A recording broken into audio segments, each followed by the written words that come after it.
Hello and welcome to Psyched, the show where we explore psychedelics through social, economic, and political perspectives.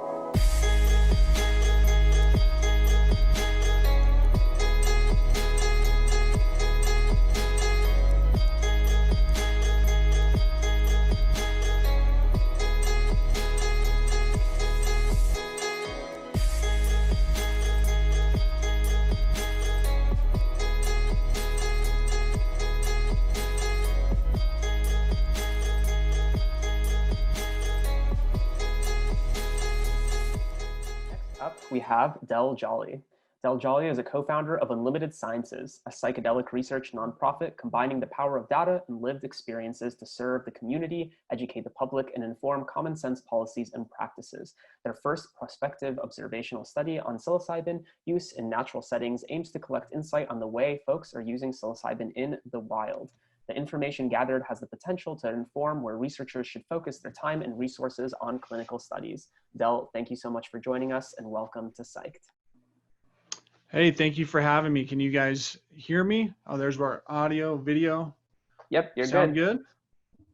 Wonderful. Thank you so much. It's wonderful to follow someone like Graham Boyd. That's fantastic because he's been at it for quite some time. And obviously with the Capstone Fund, that's very, very impressive.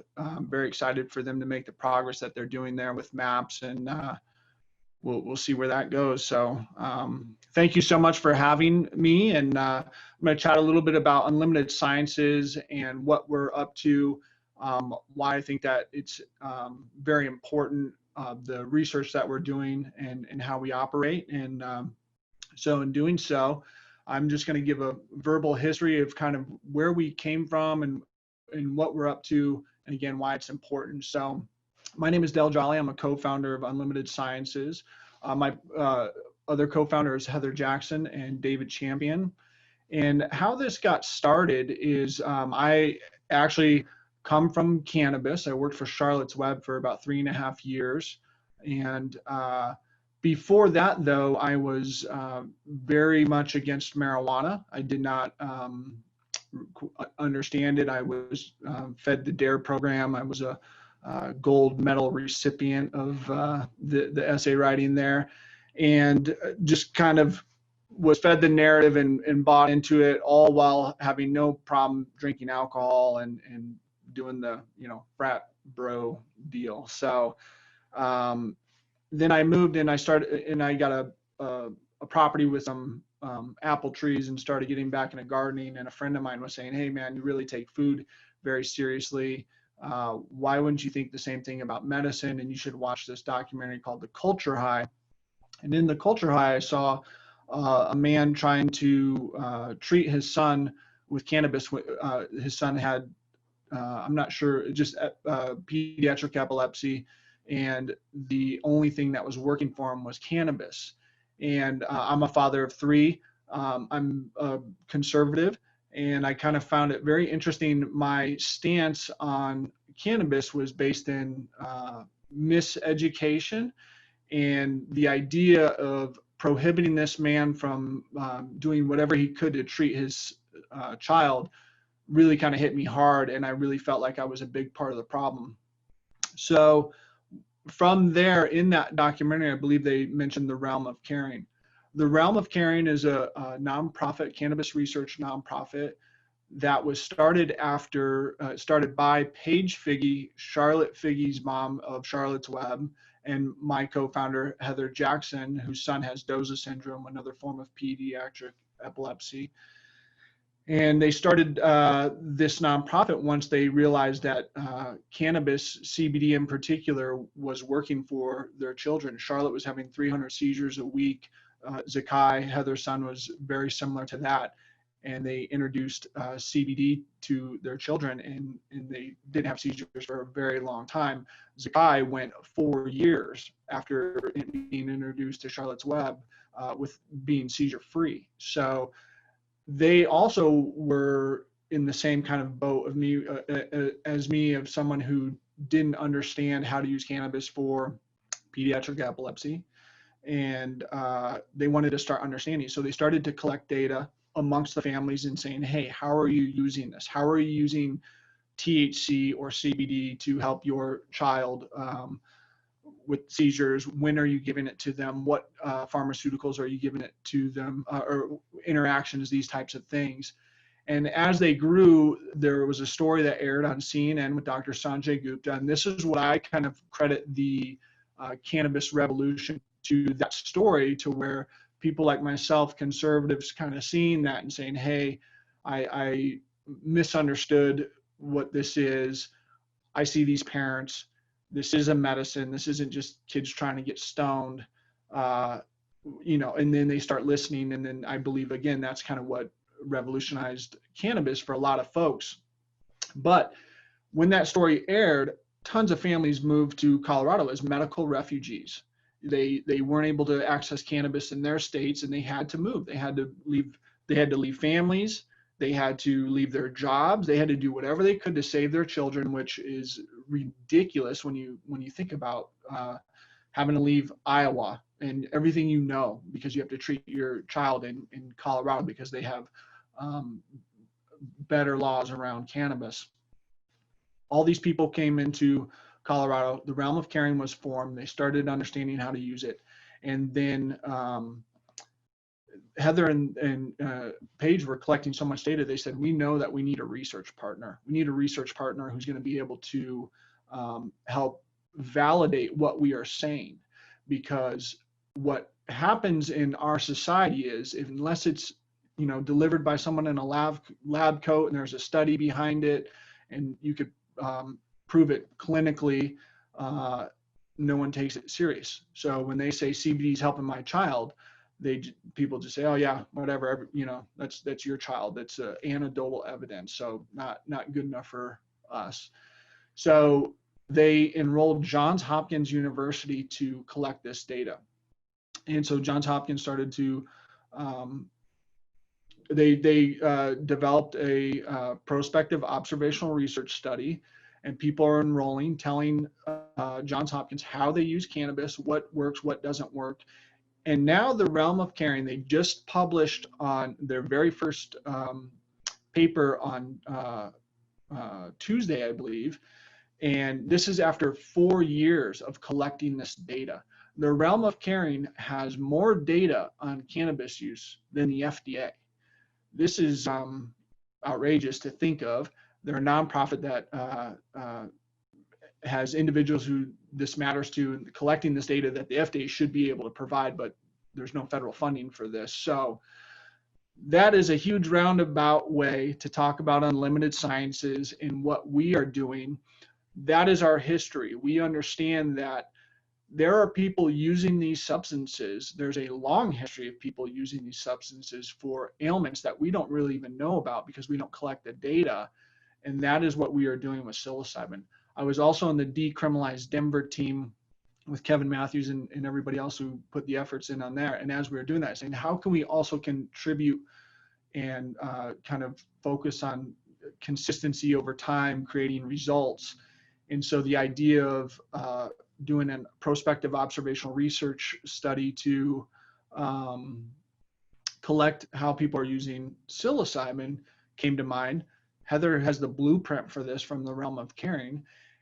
They happen to be working with Johns Hopkins, who's the cannabis floor is on the third level, or on the second level, and the premier team in the whole world, Roland Griffiths, Matt Johnson, Albert Garcia Romeo, one floor up, basically kind of said, hey, take a look at this data, understand what this looks like and how it's applicable on the cannabis side. Can we replicate something like this for the psilocybin side? And so they understood it. They see how important it is. And so our study is similar to that cannabis. We are trying to understand how people are using psilocybin in the real world. A lot of folks who are tried and true in the psychedelic world understand that, for instance, 3 grams, let's say it's the exact same amount of psilocybin in 3 grams that you use at college frat party compared to the exact same 3 grams used with a trained facilitator or camping with your friends or at a concert, you're going to have a different experience. There's a lot more going on than just a substance, where if I gave you Xanax, any of those situations, it's going to affect you pretty similarly across the board.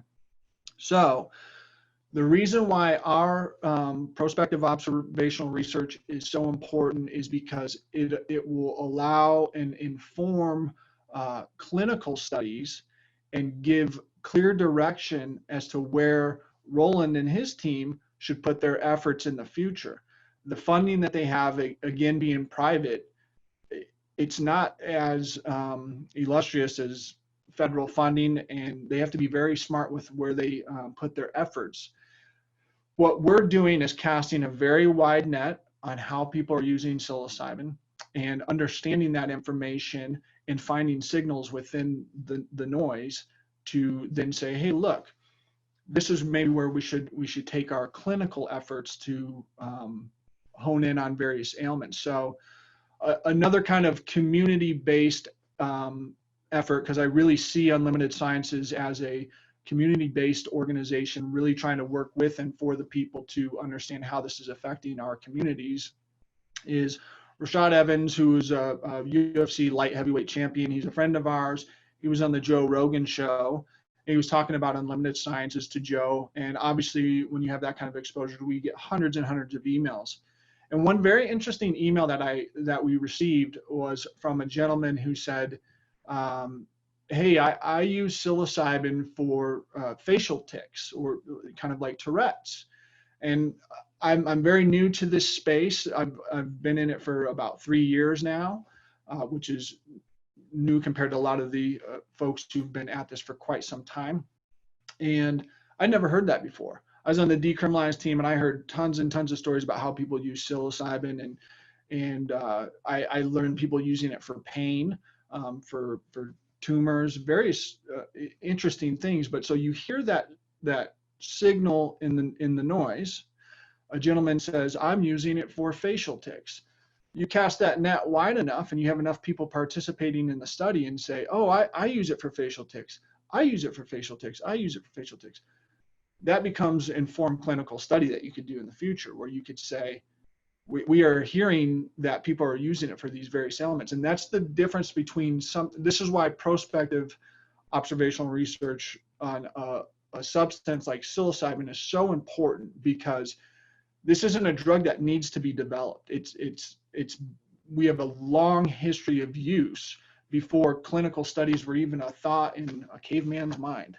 So we have such a long history of use. People are using this, whether it's legal or illegal. We are not encouraging anybody to use psilocybin, but we are very aware, and Johns Hopkins is very aware, that people are using these substances. It's very much like heroin. To not study it because it's used because it's an illegal drug is absolutely foolish. We can't address the problems that heroin causes if we're not studying it. We can't address how to safely and scalably introduce psilocybin if we don't really understand how people are using it. We can't understand where we should put our time and effort on clinical studies if we don't understand how people are using it. So that is what our study is. That's the direction that we are heading. And what I would like to encourage folks, we talk about, hey, how can we get involved? The psychedelics are very important to a lot of folks, and they want to know what they can do to participate and move the needle forward.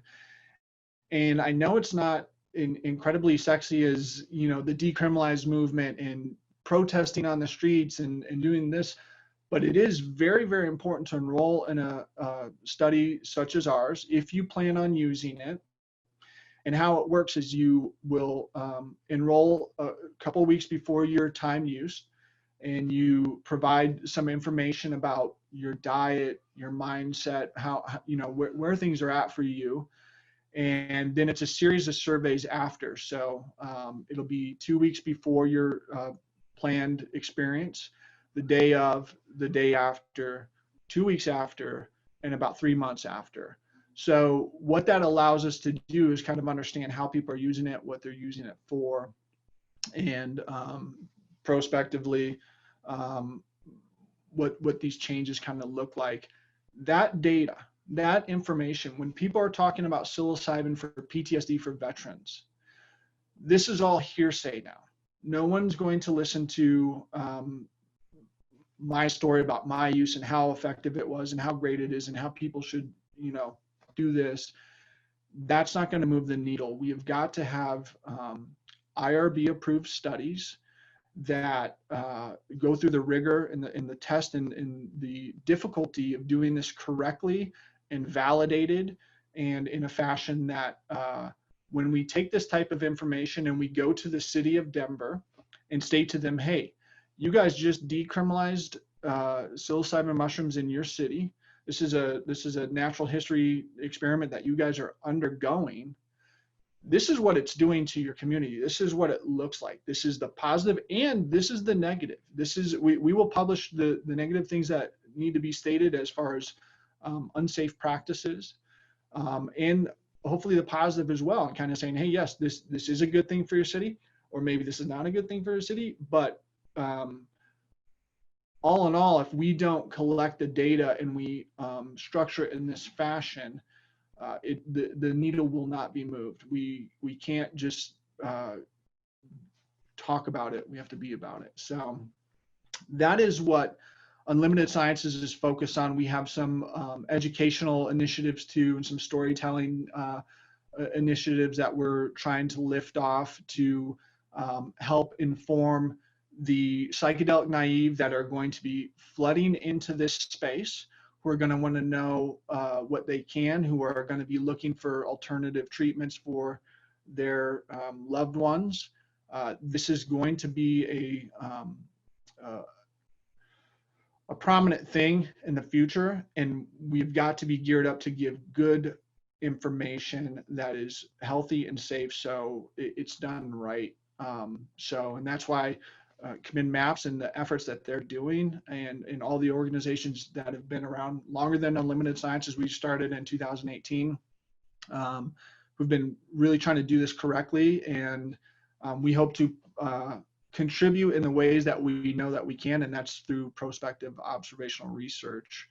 So that's a high level look at who we are and what we're doing and how you could participate. And unlimitedsciences.org. Our study is not live just yet, but it will be very, very soon.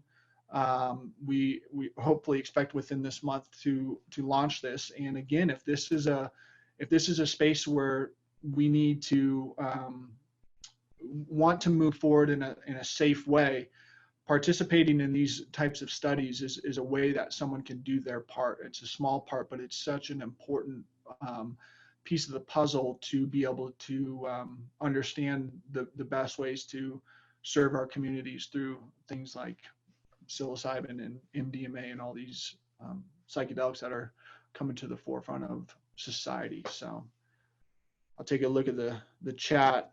I get nervous when I have to talk and speak at the same time, and so I try not to read these. But hey Del, how are you? Thank you so much for speaking. Really appreciate it. I'd love to start off with just a question on something that you mentioned was that you come from a more conservative background. I was wondering if you could talk about how can we engage with more conservative communities around these types of topics, around these types of compounds and their healing properties. Is it putting a veteran at the forefront because there might be more connection there? Is it showing a documentary like you were shown and being able to share that? What are some ways that we can get people who might not be as open to these types of compounds to engage more with this space? Well, I was on a podcast yesterday kind of addressing the question, and it's kind of you've got to meet people where they are. I want to evangelize and just scream it from the top of the mountain, but that is just not going to move the needle. People don't like that. They don't want to hear about your psilocybin trip. We need to create relatable material. And what I've always said to my team and folks around is that there's no Charlotte for the psychedelic space. Charlotte, you have a child, a beautiful little girl who's having seizures, and you could visually see this. I don't know any human who can watch that and say, no, I don't want to give her cannabis. You know, it's such a powerful visual piece to see a child in that much pain. There's no Charlotte for um, psychedelics. The closest thing, though, which I think is right in that conservative wheelhouse, is the American veteran. We talk about uh, honoring our vets and supporting our troops. If you want to do that, then we should create as many safe options as we can for them to heal the way that they need to heal. There's wonderful organizations like Heroic Hearts. There's vets with Marcus and Amber Capone doing amazing things to help their community. These folks have served their time, and I can only imagine a tour in Afghanistan is a little bit more dangerous than any psychedelic that they're working with. It discredits the American vet by not understanding and studying this and not having these options for them when they get back home after very, very dangerous missions that they serve. So speaking to conservatives, I think you got to hit them where they can relate. And the American vet, I think, is a good option there, because you can't really contest that tours of duty are a lot more dangerous than psilocybin. Mhm. And now I kind of want to switch it to the opposite side. There are those individuals who are really eager to scream about their psilocybin or ayahuasca experience, and end up turning off individuals from engaging with the community. What can we do to basically be able to kind of unify around this mission and allow for individuals to have more, I guess, peaceful approaches to engaging with one another and educating one another on this space? It's difficult, you participate in these things and they're so incredibly life-changing. People want to help. It usually comes from a place of love where people just want the best for everybody. But another thing that I state is don't talk about it, be about it, right? This is the concept of what can you do in your daily that makes people ask you, hey, what is it about you? What are you doing? When I show up as a father, when I show up as a husband, when I show up as a community member, I don't want to say, hi, I'm Del. Have you heard about psychedelics? I want to say, hey, tell me about you. And you just live positively, and you do things, and you stay focused and consistent in what you're up to. And then hopefully people will ask you, hey, what are you up to? Why are you like this? Right? It's kind of like I have a lot of devout Christian friends, and the ones who I enjoy most, who are devout, you wouldn't know it, but until you ask them, hey man, you just have a real good positivity, and they say, I owe that to Christ. Fantastic. I can really relate to that relationship in the way that you go about it, because I see that you live it. It's the people who are constantly, they just turn people off. So you've got to kind of live it as opposed to just talk about it. Mm-hmm. And, I think as of right now, we're having these conversations about psychedelics and allowing for them, the healing aspects of them, to focus on kind of these very diagnosable, very standard types of ailments. So PTSD and depression, anxiety.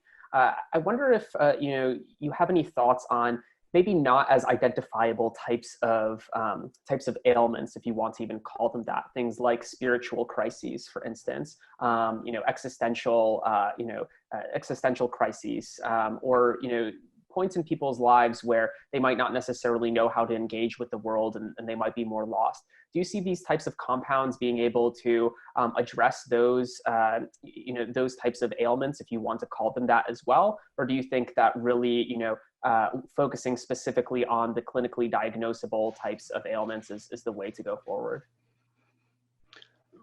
Well, so it's interesting, but this is kind of lending credit to prospective observational research again. One thing about what we're dealing with for psilocybin in particular, people reach out to us all the time. I want to do psilocybin. I want to get involved in a clinical trial.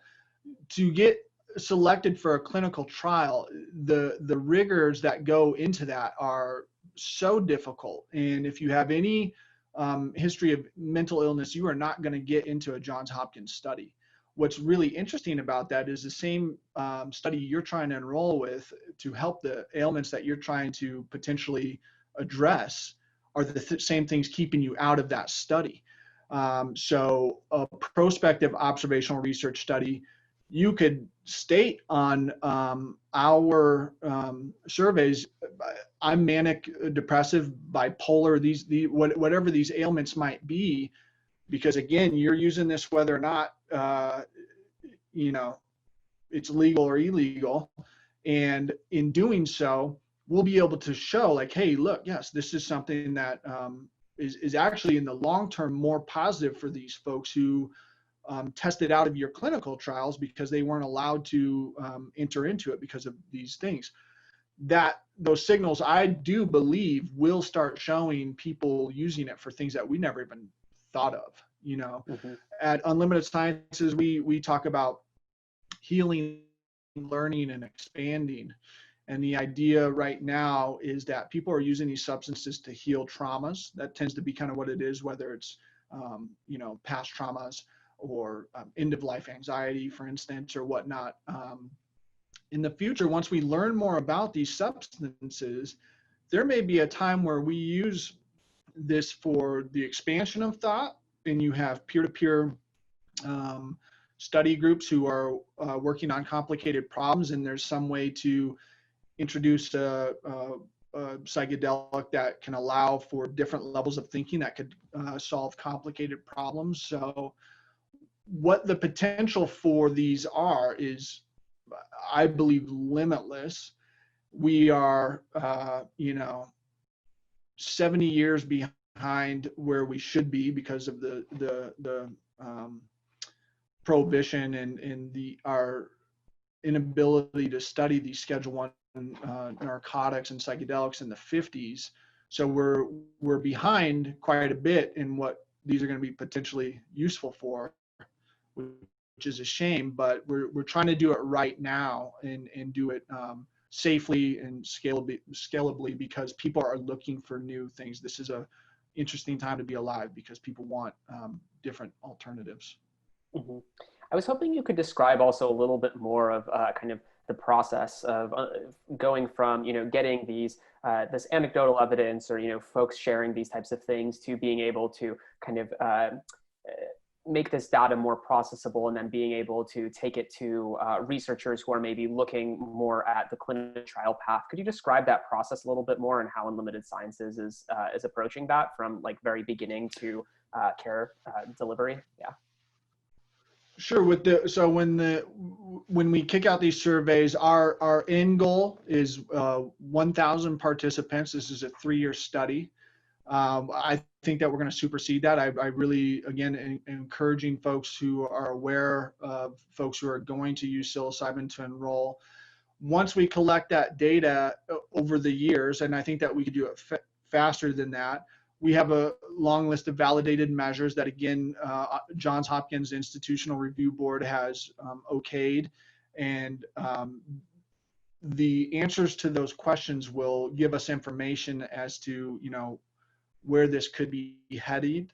And over the time period of, about 4 months of understanding this, that data pool that we have some data scientists on our team who will analyze it. Johns Hopkins will be analyzing it, looking at what does this look like, how they put that together. That's out of my pay grade. This is where the super smart people step in, and I'm just a mouthpiece for the team. But folks on our team will take a look at that data. Johns Hopkins will be looking at that data, and then they'll be able to decipher what's relevant, what's publishable, what kind of information, again, could help someone like the city of Denver say, hey, here are some very interesting information for you guys to understand how this is affecting your city. Hopefully we'll be able to pull that noise out and formulate it in presentable papers that can be shared at conferences and things of that nature. Mm-hmm. Yeah, beautiful. Well, Del, thank you so much for joining us. We really appreciate your time and looking forward to chatting more offline. Absolutely. Thank you. Really appreciate your guys' time and having me on. Thank you so much. Yeah, of course. Be well.